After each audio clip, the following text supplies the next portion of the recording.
Et on continue notre étude du chapitre 10, donc Proverbes chapitre 10. Et j'ai cette pensée depuis quelques jours, l'introduction de Pasteur Georges, ça fonctionne, ouais. L'introduction de Pasteur Georges me montre que c'est le Saint-Esprit qui voulait communiquer aussi à une pensée particulière, mais ça fait plusieurs jours que j'ai cette pensée sur l'incompréhension de l'homme concernant la grâce.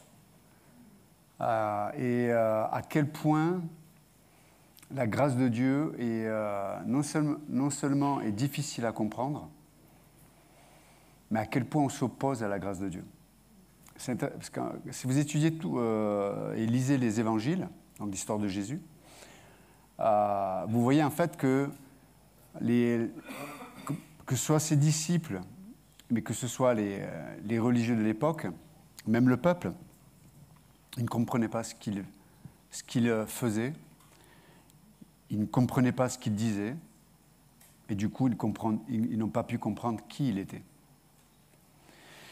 Et dans notre existence, certains d'entre nous, on peut être déçus de Dieu, parce qu'en fait, on ne comprend pas la grâce.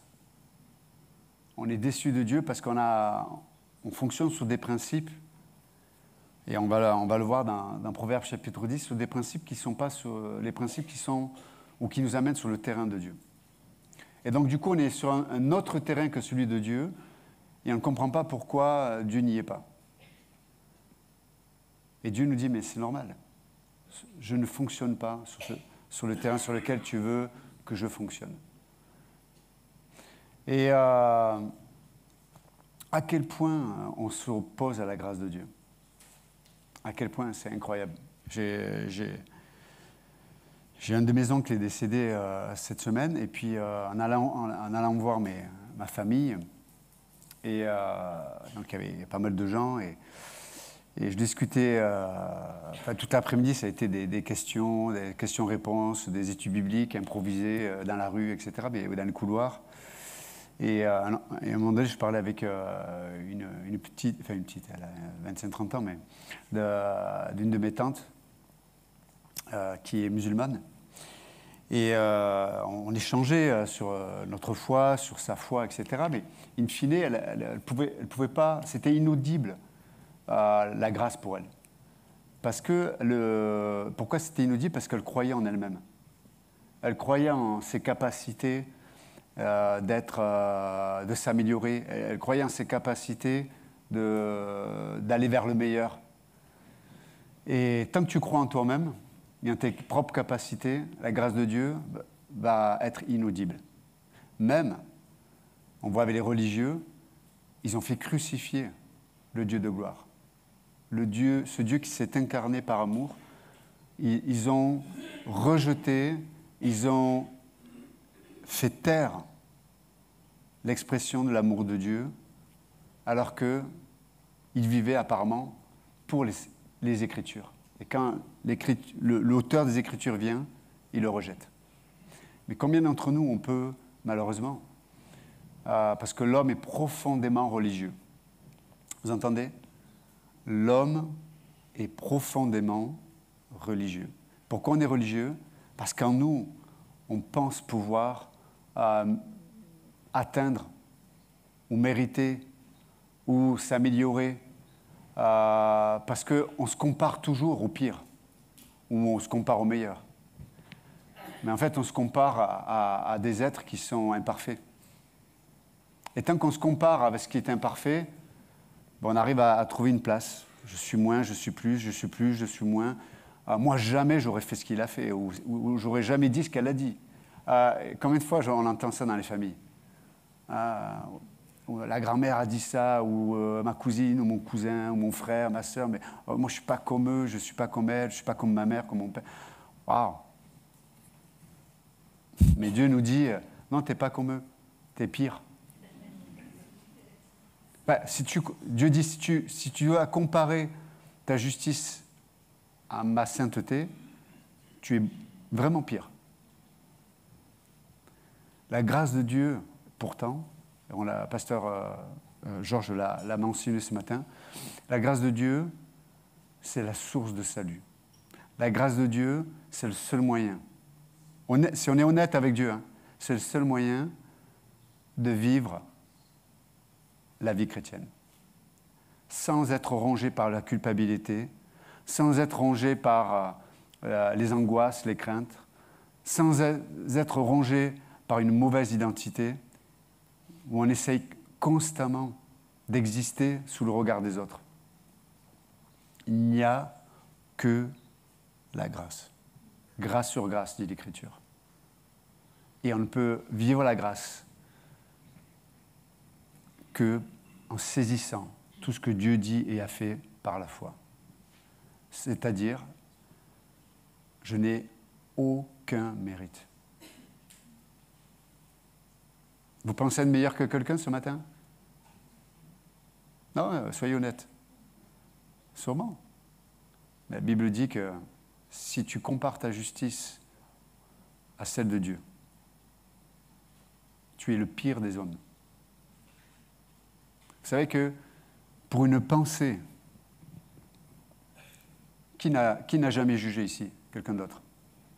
Levez la main, qu'on fasse une photo de vous.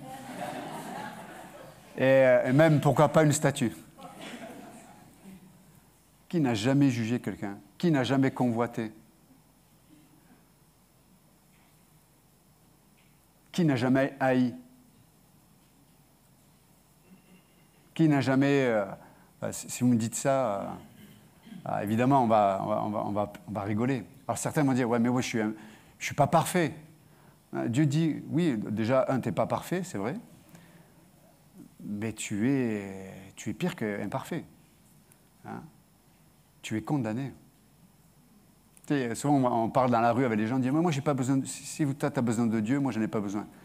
Mais mon ami, ce n'est pas une question de besoin. C'est un appel urgent. Tu ne réalises pas que tu es au milieu de l'océan et qu'un jour, tu vas finir par te noyer. La mort, les amis, elle va nous rencontrer. La maladie, elle va arriver. Des accidents, ça peut arriver à n'importe qui.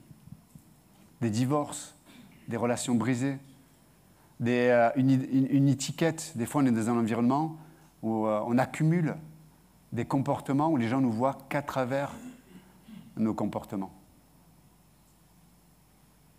Et tu es emprisonné par le regard des autres et par ton propre regard. La grâce de Dieu, source de salut pour tous les hommes, a été manifestée en Jésus-Christ. Mes amis, c'est la clé de tout. J'ai entendu quelqu'un qui me disait, mais moi je suis allé dans telle église et quand j'ai vu que les femmes avaient des robes qui arrivaient au-dessus du genou, je me dis là, il n'y a pas Dieu, il n'y a pas de sainteté là. Je dis, waouh, ok. Donc, c'est quoi la mesure de la sainteté? Alors, évidemment, il y a, la Bible nous enseigne sur ne pas être une occasion de chute. Parce qu'il y a des gens qui viennent avec des femmes qui viennent avec des robes à l'église, mais pour moi, ce n'est pas des robes, c'est que des ceintures, ils ont oublié la robe. Ok? Et après, lorsqu'elle s'assoit, il faut mettre des trucs, mais mets-toi un truc et au moins tu es tranquille. Mais outre ça, mais tu vois, juste de juger la probité de quelqu'un, parce que moi j'estime que la robe, si elle est au niveau du genou, ou elle est un peu au-dessus, un peu en deçà, je dis, l'homme, on est fou. Hein. On est fou, quoi. On est fou. La grâce de Dieu. Pour ça que Paul dit, Dieu a enfermé l'humanité. Je vais le dire autrement. Dieu t'a mis, toi et moi, dans la désobéissance. Parce que le péché, c'est ça. C'est pas juste d'être imparfait. C'est qu'on s'en fout de Dieu, en fait. Le péché, c'est que On n'est pas du tout intéressé d'obéir à Dieu, de le désirer, de le connaître. On n'est pas intéressé. C'est ça le péché, en fait. Nous, ce qu'on veut, c'est que l'univers tourne autour de nous. Qu'on soit heureux, qu'on n'ait pas trop d'efforts à faire. Et puis, on a tous nos mécanismes de défense où on sait, si à la maison ça ne va pas bien, le mari, il va se réfugier dans le travail. Et comme le travail, c'est sérieux. Oui ou non? Ah, parce qu'il y a les pépettes derrière. Attends. Donc, tout est justifié. C'est sacré. Non, si ta famille a besoin de toi, il vaut mieux avoir moins, mais avoir la qualité de relation et d'amour. Mais des fois, c'est la fuite, en fait. Et on se réfugie dans quelque chose qui est irréprochable aux yeux de la moralité humaine. Et pareil, les épouses qui se réfugient dans le fait d'être maman, ce qui est une activité qui est prenante. C'est vrai, les mamans, ça nous prend énormément. Mais on ne peut pas se réfugier derrière les bonnes choses. Il faut être honnête devant Dieu. Et peut-être si je n'arrive pas à aimer mon mari, pour plusieurs raisons, des fois à juste titre, parce c'est vrai, c'est ingrat pour les mamans qui sont à la maison, qui s'occupent des enfants, etc. Le mari, des fois, il rentre, il dit, bon, moi j'ai travaillé toute la journée, presque toi, tu n'as rien fait. Ben, messieurs, passez une journée à vous occuper des enfants, vous allez voir. Vous êtes vaccinés. Hein. Ah ouais, là, vous allez dire, bon, je préfère le travail quand même. C'est énorme, quoi. C'est énorme. Mais en tout cas, je ferme la parenthèse. Mais on peut voir combien en nous, on a besoin d'être sauvés. Et pour être sauvés, il faut réaliser à quel danger nous sommes exposés. Et la grâce de Dieu, c'est le seul moyen d'être sauvé du danger dans lequel on se trouve. Pour quelqu'un qui n'a pas donné sa vie au Christ, il est dans le danger de basculer de cette vie à l'éternité, condamné par Dieu. La Bible appelle ça les temps de feu, la géhenne. Le mot enfer n'y est pas dans la Bible, mais le concept y est. Qui peut dire demain je serai vivant? J'en sais rien. Donc il y en a qui jouent avec leur propre vie à la roulette russe. Ils sont là, mais ils ne savent pas si demain ils seront là. Mais on n'est pas intéressé, on s'en fout, etc. Et c'est pour ça que Dieu veut éveiller notre conscience. Et entre parenthèses, Dieu veut éveiller notre conscience en disant « parce que je ne suis pas dans ta vie, parce que je suis pas, parce qu'il n'y a que Dieu qui peut remplir le vide dans notre cœur, parce que je ne suis pas à la place que je devrais être dans ta vie, il y a toutes les dérives qui se trouvent dans le cœur de l'homme. » Encore une fois, la Bible donne 3 éléments essentiels. La crainte, avec toutes les phobies, les angoisses, etc. Et c'est pour ça que les gens veulent contrôler. Plus tu crains, plus tu vis dans la crainte, plus tu passes ta vie à essayer de contrôler. Tu essaies de contrôler les situations, tu essaies de contrôler ton environnement, tu essaies de contrôler ta vie, tu essaies de contrôler les autres. Parce qu'en fait, c'est juste une expression de tes craintes.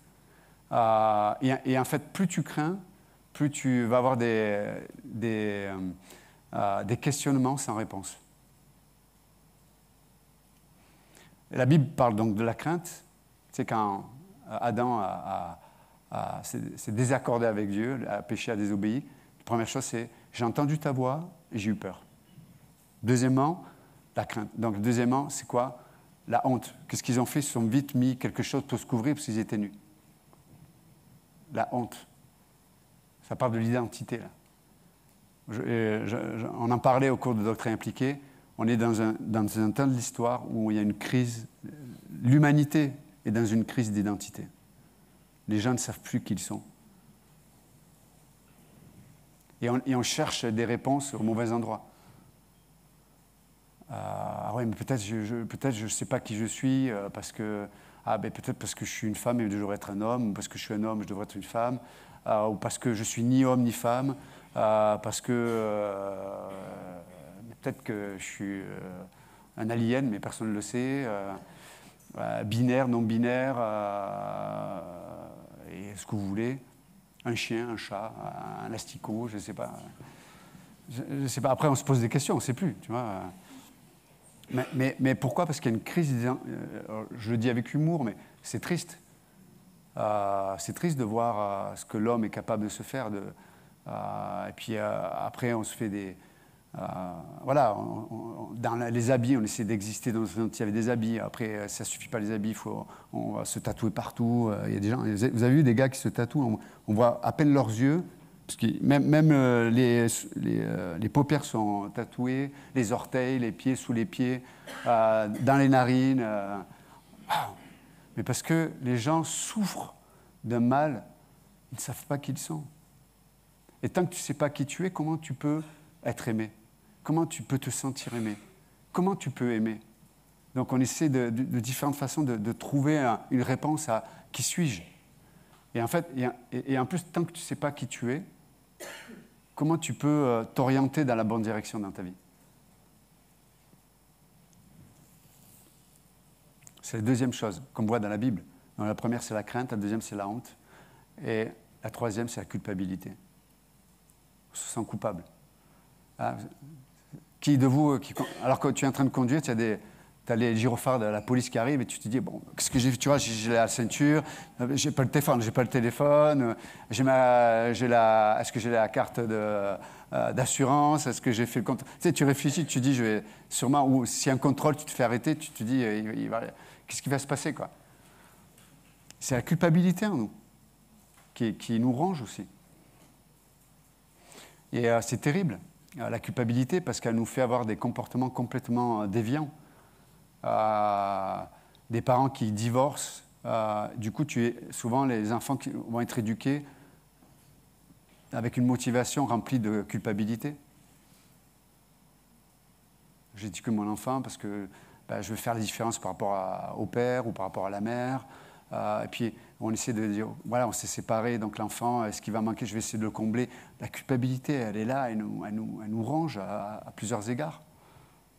Ou des fois, on a eu des paroles ou des gestes qu'on regrette. Et du coup, on n'a plus de relation avec une personne qui est libre, parce qu'il y a la culpabilité. Donc la Bible parle de ça, en fait. Mais elle dit, la seule solution, c'est la grâce. Et la grâce, la Bible dit, ce n'est pas un concept, c'est une personne. Jésus s'est incarné, il était une personne. Les religieux de l'époque, eux, ils aimaient les idées, la philosophie, ils aimaient les principes. Parce que le principe, ça n'implique pas une relation. C'est facile de quitter ou de prendre de la distance avec un principe.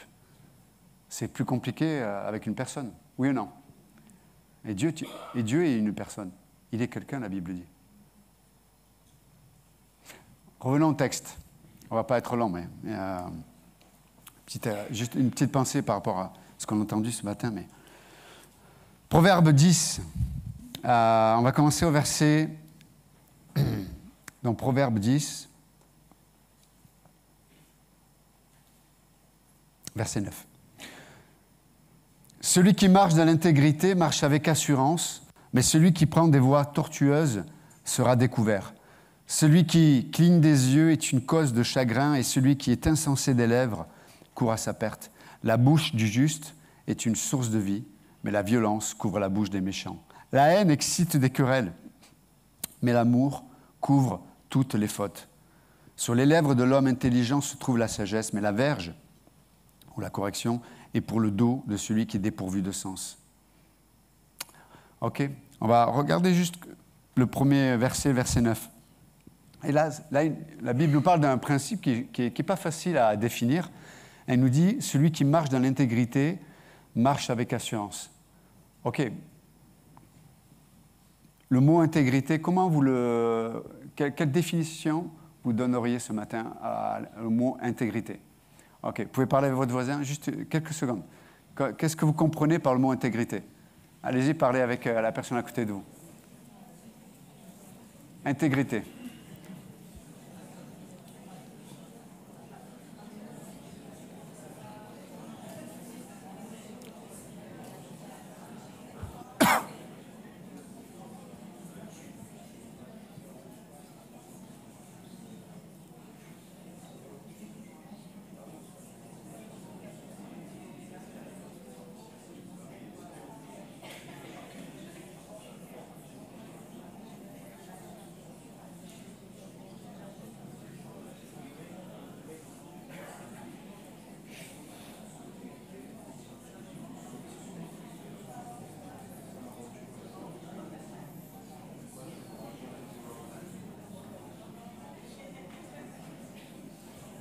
OK.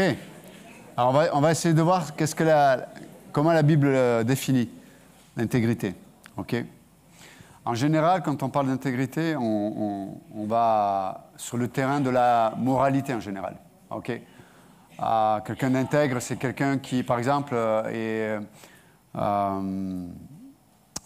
quelqu'un qui est à l'heure au rendez-vous, au travail. Il est ponctuel. Ça, c'est l'intégrité, ponctualité. Et puis, certains vont dire non, quelqu'un d'intègre, c'est quelqu'un, par exemple, je ne sais pas, qui est fidèle dans ses relations, ses amitiés, etc. OK. Donc, on peut donner plein de définitions de l'intégrité. Mais en général, quand on est sur le plan de la moralité, vous êtes avec moi? Parce qu'il y a beaucoup de déconcentration. Soyez avec moi quelques minutes. Autrement, ça me dérange. Là, OK? Merci.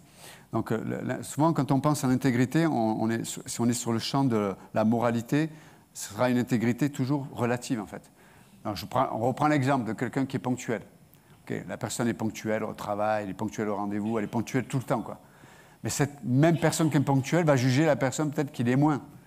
Mais peut-être que la personne qui est moins ponctuelle, elle ne parle jamais derrière le dos des gens.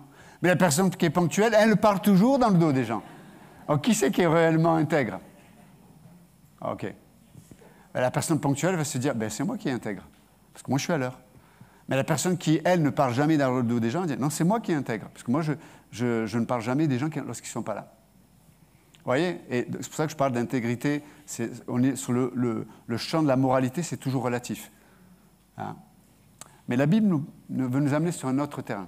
Elle veut nous amener sur un terrain de spiritualité, quelque chose qui est, on va dire, plus profond que la moralité. Ça vous va? OK, préparez-vous, mettez vos masques, vos tubas, on va plonger. OK? OK. Alors, le mot intégrité, on va le regarder, il y a dans le livre de Job, chapitre 4, verset 6, c'est le même mot en hébreu. Donc c'est Job, l'histoire de Job, c'est donc un gars qui est... C'est l'histoire d'un mec, je sais qu'on donc Job, c'est un homme qui est remarquable dans son environnement. Il est connu pour son intégrité, quelqu'un qui marche avec Dieu. Et puis, à un moment donné, il y a Satan qui dit à Dieu, « OK, tu as ce gars, il te respecte, ce gars, il est intègre, ce gars, il est droit, mais parce que tu l'as béni. Parce qu'il était riche, il avait beaucoup d'enfants, etc., etc. Enlève-lui tout ça, tu verras qu'il va te maudire en face. » Et Dieu dit à Satan, « OK, tu peux lui enlever, mais tu ne touches pas à sa vie. Tu ne le tues pas. » Et le diable vient, lui enlève ses enfants. Ils ont un accident, ils meurent. Dieu lui enlève ses richesses, il n'a plus rien. Dieu lui enlève même sa santé, il va avoir un ulcère qui va malheureusement qui va faire qu'il va être au lit, en souffrance. Le regret de Job, c'est qu'il ne lui ait pas enlevé sa femme. Parce que... Non, mais attendez, je n'ai pas fini. Okay. J'ai pas fini. Non, mais parce que... dans l'histoire de Job. Ne pensez pas de façon... Hein, mais dans l'histoire de Job, sa femme lui dit, Job, meurs et maudit Dieu. Un truc comme ça. C'est pour ça que je dis ça. Tu vois, donc, ça ne l'a pas beaucoup aidé. Mais, donc, tout ça lui est enlevé, puis l'histoire continue, puis il a des amis qui viennent le voir pour le soutenir, soi-disant. Okay. Et donc, dans le chapitre 4, il y a un de ses amis qui s'appelle Éliphaz. Et il lui dit, verset 6, « Ta crainte de Dieu n'est-elle pas ton soutien et ton espérance, n'est-ce pas ton intégrité ?» Donc, qu'est-ce qu'il y a? Et si vous lisez la suite du passage, il sous-entend que c'est parce que tu n'es pas réellement intègre qu'il t'arrive ce qui t'arrive. Et, in fine, il lui dit, si tu étais innocent, il ne t'arriverait pas du mal. Ça fait plaisir, ça, tu vois. Tu es en train de te noyer, la personne dit, bouge pas, ah oui, il te finit, là. OK. Et c'est exactement ce qui se passe dans ce passage-là. Il lui dit, mais en fait, grâce à ton intégrité, normalement, tout devrait bien se passer dans ta vie. Ce n'est pas ce que Dieu dit. Ce n'est pas ce que Dieu dit. Parce qu'en fait, ni ses amis, ni Job, ni personne ne comprenait qu'ils étaient dans un enjeu qui était plus grand qu'eux, un enjeu spirituel. Et à la fin, on peut voir que Dieu va guérir Job. Pour ceux qui ne connaissent pas l'histoire, ça finit bien. Job va être guéri. Dieu, avec sa femme, il va avoir d'autres enfants. Il va lui rendre le double de ses richesses. Par contre, Dieu est vraiment, vraiment, vraiment en colère contre tous ses amis, parce que ses amis sont venus voir Job et lui ont décrit le caractère de Dieu qui était opposé à qui Dieu est réellement. Et Dieu est en colère. Et donc Dieu demande à Job, prie pour tes amis afin que mon jugement ne tombe pas sur eux. Et Job va prier pour eux et ils vont être sauvés. OK? Mais c'est intéressant de voir que si vous lisez le livre de Job, ce qu'ils disent, il y a plein de choses qu'ils disent qui sont bien, quoi. Mais en fait, ça ne correspond pas au caractère de Dieu. Ça ne correspond pas aux définitions que Dieu donne. Job était un homme intègre. Pourquoi? On va le voir. Tournons maintenant, si vous avez vos Bibles, dans le psaume psaume 2, verset 6. Non, pardon, excusez-moi. J'ai marqué sur mes post-it. Psaume 26, verset 1, pardon. Psaume 26, verset 1 et psaume 26, verset 11. Ça vous va? C'est parti. De David, rends-moi justice éternelle, car je marche dans l'intégrité. Je me confie en l'Éternel, je ne chancelle pas. Sonde-moi, Éternel, prouve-moi. Fais passer au creuset mes reins et mon cœur, car ta grâce est devant mes yeux. Oh! Et je marche dans la vérité. Donc c'est quoi la définition de l'intégrité pour David, le roi David? C'est de regarder en face la grâce de Dieu. OK. Ça, c'est vraiment... si je devais le traduire, c'est l'intégrité commence par l'adoration. Parce que la grâce de Dieu, ça parle de ce que Dieu a fait pour toi, à ta place. La grâce, c'est ce que Dieu a fait à ta place. Ce que tu ne pourras jamais faire. Tu pourras jamais... qui peut aimer comme il faudrait aimer?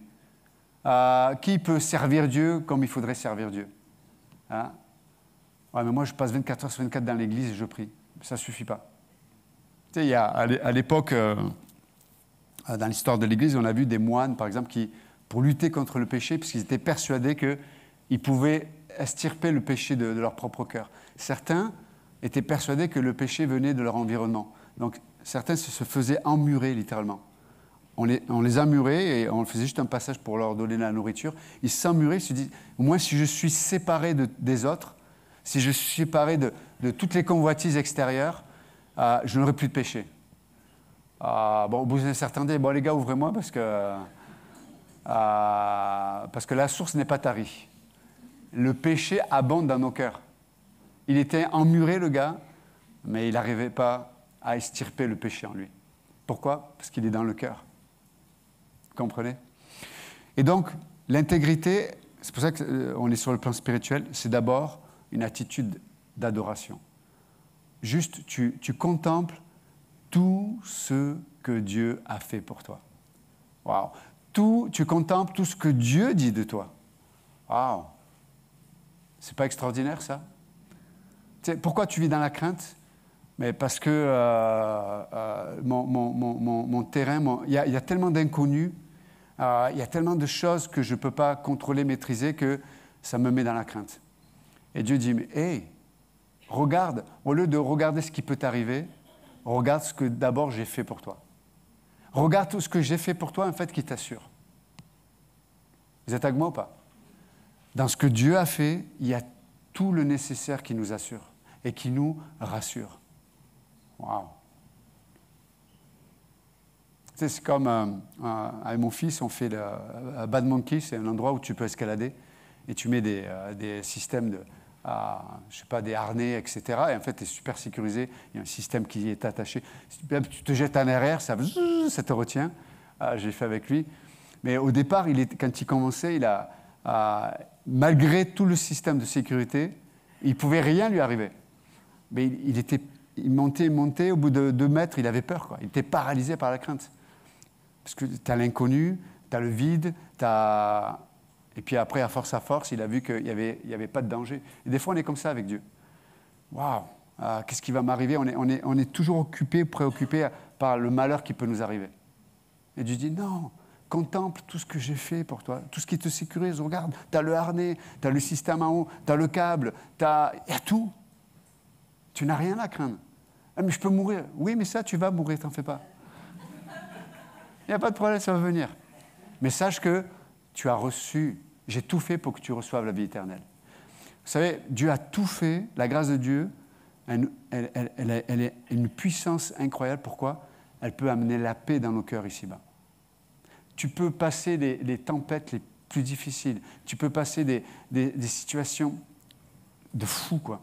Tellement que c'est difficile, c'est compliqué. Même des fois, tu ne comprends pas ce qui t'arrive. Vous avez vu, quand on souffre, c'est quoi les premières questions qui arrivent quand on souffre? Pourquoi? C'est vrai ou pas? Pourquoi? Mais pourquoi moi? Ils ont même fait un film. Qu'est-ce que j'ai fait au bon Dieu? Mais pourquoi moi? Là, tu vois, on a été éduqués comme ça. Pourquoi moi? Mais ce n'est pas une question, c'est pas la bonne question, en fait. C'est pas la bonne question. Parce que, quelque part, tu pourrais te dire, ouais, mais pourquoi moi? Ça sous-entend, ouais, mais l'autre, que ça arrive à l'autre, ça c'est normal, mais moi.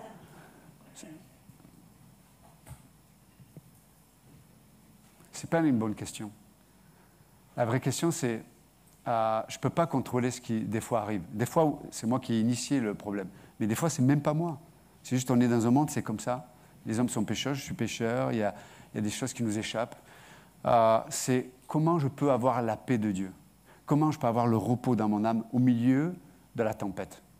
Et ça a été le sujet de recherche de toute l'humanité. Que ce soit dans les religions, dans les philosophies religieuses, Bouddha, les autres religions, etc. Tout le monde a essayé de trouver la paix. C'est vrai ou pas? Le bouddhisme, ils sont là, on essaie. On est tellement déconnecté de la réalité, on est tellement au-dessus de la réalité qu'il n'y a plus rien qui nous atteint. Mais ce n'est pas vrai, ça ne marche pas, ça. Ça ne marche pas. On a besoin d'une paix qu'on ne peut pas fabriquer par nos œuvres. C'est pour ça que je dis que David dit, moi j'arrête d'essayer de faire. Je contemple tout ce que Dieu a fait pour moi. La plus belle expression d'amour, c'est que lorsque quelqu'un donne sa vie pour toi. Il a fait. Et il est ressuscité. C'est-à-dire il a vaincu notre plus grand ennemi, c'est la mort. Il a vaincu la mort. Et il nous donne la vie qui a ressuscité Jésus, c'est la vie qu'il veut te donner, qu'il veut me donner et qui m'a donné. Et on doit la faire fructifier dans notre existence. Dans l'intégrité, c'est d'abord adorer Dieu pour ce qu'il a fait et adorer Dieu pour ce qu'il dit de toi aussi, ce qu'il dit de lui et ce qu'il dit de toi. C'est pour ça qu'après, il va parler, dans un proverbe, il va parler de la langue. Hein, c'est intéressant parce que je n'aurai pas le temps, mais en tout cas, juste après, il dit, verset 11, « La bouche du juste est une source de vie, mais la violence couvre la bouche des méchants. » Pour le dire autrement, le juste, en tout cas celui qui se laisse aimer par Dieu, celui qui accepte ce que Dieu a fait pour lui, tout simplement, sa bouche va produire et va procurer la vie. Par contre, le méchant, là, celui qui résiste à Dieu par des raisonnements, oui, Dieu, oui, mais oui, on ne le voit pas. Ouais, mais regarde les fruits de ta vie. Regarde les fruits de ta vie. Oui, mais... Et donc, avec ces oui, mais, là, le fait qu'on n'est pas d'accord avec Dieu fait que notre bouche va arrêter la vie dans beaucoup d'existences des gens qui nous entourent. Avec nos lèvres, on va arrêter la vie. Avec nos lèvres, on va tuer les gens, on va tuer l'identité des gens. On va faire du mal avec notre bouche. Donc, je n'aurai pas le temps, mais l'intégrité, c'est d'abord l'adoration. Il y aurait d'autres choses à dire, je n'aurai pas le temps ce matin. Mais Dieu veut que tu sois et Dieu veut que nous soyons intègres. Parce que du coup, lorsqu'il y a l'adoration, ça va avoir un impact sur notre moralité. Tu ne vas plus te comparer à quiconque. Parce que la seule personne que tu dois te comparer avec, c'est Dieu. Et là, tu te dis, waouh, waouh, je suis indigne. Et Dieu dit, c'est bon commencement. Mais si tu t'arrêtes là, c'est pas bon. Je suis indigne, mais incroyable. À quel point tu m'aimes, à quel point tu es présent, à quel point tu réponds à mes prières, pas parce que je suis le meilleur chrétien. Tu sais, souvent, vous avez déjà entendu ça, pour ceux qui sont chrétiens. Si tu pries assez, on ne le dit pas comme ça. J'ai tellement prié que Dieu a... Waouh, ok, Dieu est un vendeur de tapis. Donc il a chronométré. Donc, oh, tu as prié 1h10. Là, je vais bien répondre. Quand je dis comme ça, c'est ridicule ou non? J'ai jeûné et prié. Oui, la Bible enseigne le jeûne et la prière, mais pas en termes d'œuvre. Mais c'est en termes d'abandon. Pas pareil. Et quand tu t'abandonnes à Dieu, tu ne parles pas de ce que tu as fait pour Dieu. Et les gens qui sont dans les œuvres, oui, nous on a prié, on a jeûné, on a fait ci, on a fait... Waouh, ok, allez-y, vas-y, chante. Tu as fait, wow, t'en as fait, hein. Wow. On va faire une chanson de toi, tu vois. Non. Waouh, c'est Dieu qui a... Et dans la prière, c'est Dieu qui change mon cœur et qui m'accorde avec lui. C'est ça la profondeur de la prière. Et ça prend du temps. C'est pour ça qu'on a besoin de temps dans la prière. Non pas pour accumuler des bons points, mais ça prend du temps dans la prière pour que Dieu attire, le Saint-Esprit nous attire dans sa réalité. Et que notre cœur soit en emphase avec le Saint-Esprit. Waouh! Là, il y a une prière profonde. Là, Dieu nous attire tellement en lui dans la prière qu'on est conscient de lui. Wow. Mais c'est un autre sujet, la prière. En tout cas, l'intégrité, on en parlera encore la prochaine fois. OK? Mais c'est ce que Dieu aime, l'intégrité. Dieu aime l'intégrité. Pourquoi? Parce qu'elle nous amène sur le chemin de la vie, comme on l'a lu. Par contre, quand on vient dehors de l'intégrité, on va toujours prendre les chemins tortueux. Pour le dire autrement, on va toujours prendre ce qui va nous arranger. On va toujours choisir la facilité. Il faut mentir, je mens un petit mensonge, facilité. Ou alors, je ne dis pas ce qu'il faudrait dire, facilité. Et on s'arrange toujours. Mais c'est elle. Et souvent, quand on est là-dedans, quand on est dans ce principe-là, on a du mal à demander pardon. On a du mal à s'humilier. On a du mal à se dire ben oui, là, peut-être, j'ai menti. Oui, j'ai menti. Ça ne fait pas de moi un menteur, mais des fois, j'ai exagéré ou j'ai menti. Combien c'est dur, ça, non? Combien c'est dur pour l'être humain? Parce qu'on a peur qu'on nous voit comme ça. Mais non! Dieu ne nous regarde jamais. Dieu ne met pas une étiquette sur nous par rapport à ce que l'on fait. Parce qu'il voit ce que l'on est. Vous voyez? Et c'est pour ça qu'on a besoin d'une bonne identité. Quand tu as une bonne identité, tu dis, ben là, j'ai fait n'importe quoi, j'ai menti, oui, c'est vrai. Je demande pardon, etc. Bon, en même temps, si tu fais ça tous les soirs, ne sois pas étonné que la personne ne te croit plus. Vous voyez ce que je veux dire? Il y a un équilibre aussi. Mais c'est important de comprendre ces principes-là. Donc l'intégrité, c'est d'abord une adoration, c'est un abandon, et c'est cette conscience de Dieu qui fait qu'on va faire attention à nos paroles, on va faire attention à nos pensées et à nos comportements. OK? OK. Seigneur, merci encore ce matin pour ta grâce, comme on l'a entendu, de Pasteur Georges, dans nos histoires, tous, qui sont uniques. Tu as un rendez-vous avec nous, c'est ça la grâce. C'est le rendez-vous que tu as avec nous, afin que nous reconnaissions notre état, nous reconnaissions notre besoin, le danger dans lequel on est aussi. On a besoin de toi, Seigneur. Mais merci, Seigneur, parce que tu ne nous juges pas, parce que tu as pris dans ton corps, dans ta chair, tu as pris le jugement. Merci, Seigneur. Ce matin, ce n'est pas un Dieu qui vous condamne, qui vous appelle, mais c'est un Dieu qui vous aime. Un Dieu qui s'est donné à la croix pour vous. Donc ce matin, si quelqu'un ne connaît pas Jésus-Christ, la Bible dit que vous pouvez le rencontrer. En acceptant ce qu'il dit, ce péché-là qui fait qu'on s'en fout de lui, on est égoïste, on est qui on est.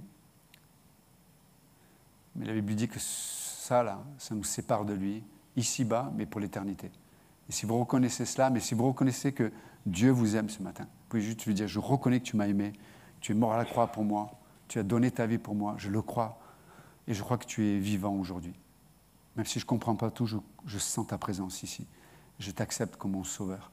Ce matin, vous pouvez, prendre la décision d'accepter le Christ comme votre sauveur.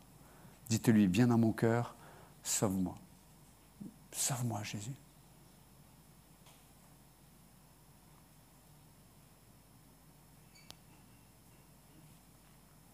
La Bible dit que celui qui croit dans son cœur, qui confesse de sa bouche que Jésus est sauveur, Seigneur, il devient enfant de Dieu. Peut-être vous l'avez fait avec vos mots, juste une démarche de cœur. Peut-être, voilà. Peut-être vous n'avez même pas dit des mots, mais dans votre cœur, vous dites, oui, c'est ça. Dieu le voit, et ça suffit pour Dieu. Et si vous avez fait cette démarche vis-à-vis de Dieu, n'hésitez pas d'en parler avec quelqu'un qui vous a invité ou un pasteur, afin que, voilà, on puisse se réjouir avec vous. Seigneur, merci encore de bénir cette journée. Merci parce que tu as été celui qui était intègre en toutes choses pour nous. Merci Jésus. Apprends-nous ces réalités et merci. Aide-nous à être ces adorateurs, conscients de ta grâce et un repos dans ta grâce. Merci Jésus. Te bénissons et t'adorons. Amen. Ok, que Dieu vous bénisse. Merci.